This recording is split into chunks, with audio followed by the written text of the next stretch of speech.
Hello বন্ধুরা, আজকে চলে গেছিলাম কল্যাণীতে আমার এক দাদার বাড়িতে গণেশ পাগল ঠাকুরের পূজার অনুষ্ঠানে।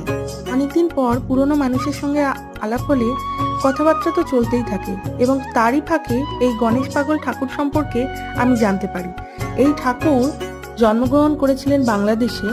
শ্রী শ্রী গণেশ পাগল সেবাশ্রম একটি গুরুত্বপূর্ণ হিন্দু তীর্থভূমি বাংলাদেশে।